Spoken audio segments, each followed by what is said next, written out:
Hello, everyone. Let's now work on environment variables in our front end.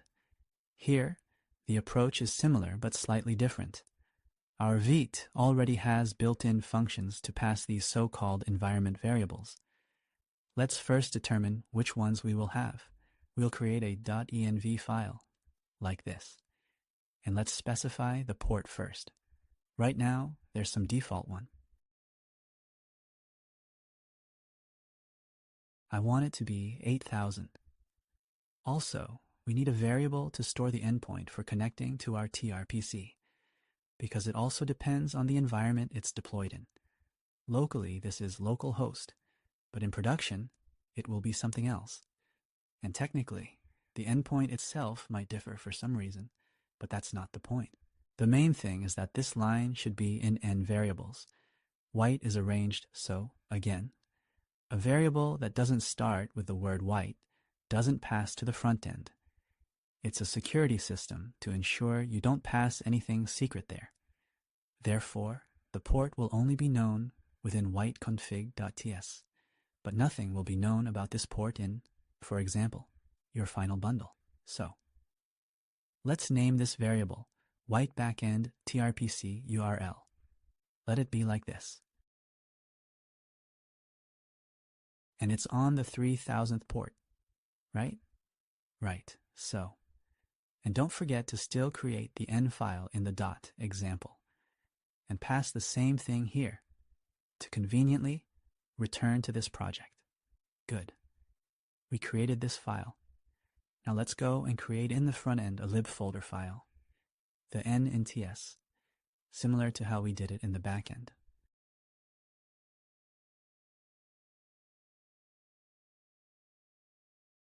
The content will be like this. Our port still doesn't reach our bundle. It will only be in the white config, and only this variable will reach our bundle for now. In the same way, we defined a Zot object and parsed some import meta.env and put it in file n. Here we have a type string. What is this import meta.env? This is how White decided to return the n variable in this format. That is, if on the back end it's in the process env, then here it's import meta.env. All right? Okay, now we can use our variable in the code. Let's replace the URL, like so n white bk. It's named incorrectly.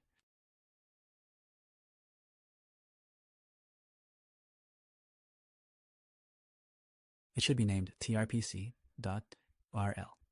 n white bs trpc.url. Done. Now it is correctly named everywhere. Good. We added it. Let's now check if we didn't break anything and if our requests are going to the backend. Okay, all right. The requests are going to the backend because something is returning, so everything's fine. Good. That means env variables are set. Vite parses them itself. But we want the port to change too. So now I'll stop the front end, start it again. And it's still opened on port 5173 because it wasn't ready for our env variables. And it needs to be ready, okay? And our code will look like this. What's happening here? We're unloading all our variables. Vite has a loadenv function.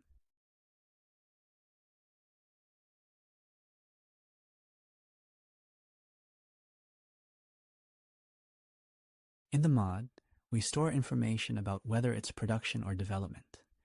Then, from which folder to parse, process.cdoDUI returns the folder where the process is running. So, this will be the folder where whiteconfig.ts is located. And we also specify the prefix. Here's the poly prefix, written in types. Yes, there's the third argument. That one.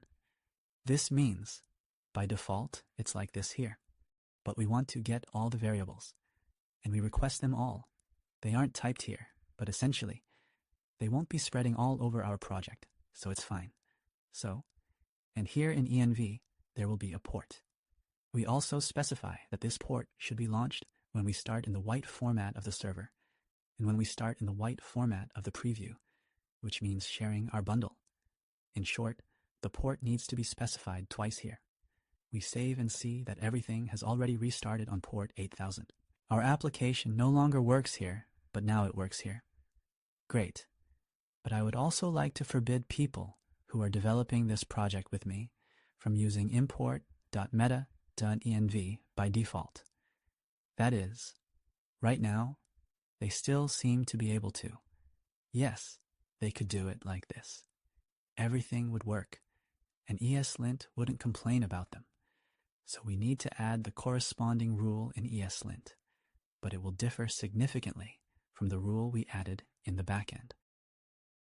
Because now it's not process.env, now it's some mysterious import.meta.env. And let's add this rule to our ESLint RC. Well, it can also be in the root. So, the rule is as follows.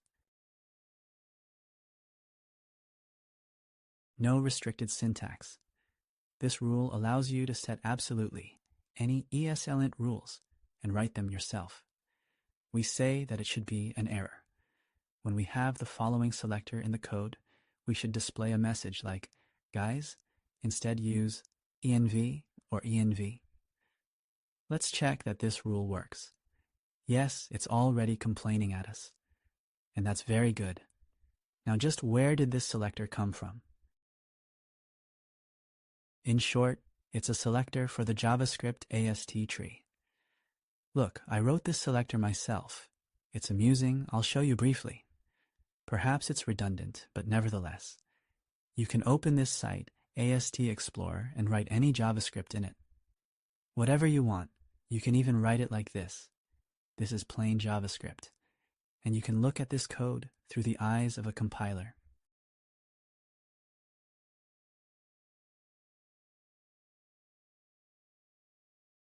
You can click somewhere and see how it looks in its eyes. It says that this is some kind of thing with a member expression type and env property. If you dig around here, you can find that there's an object with a meta property type.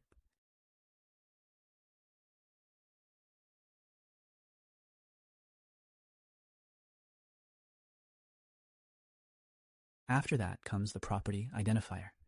You dig a little deeper and write a selector similar to how it's done in CSS.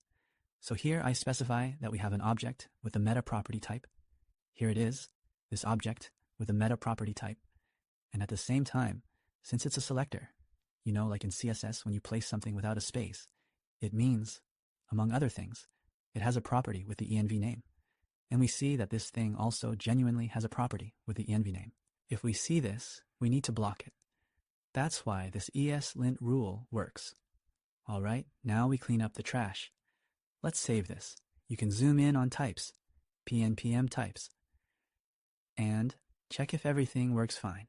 Yes, everything works perfectly. Our front end is running on port 8000 as needed. Thank you all. Let's move on.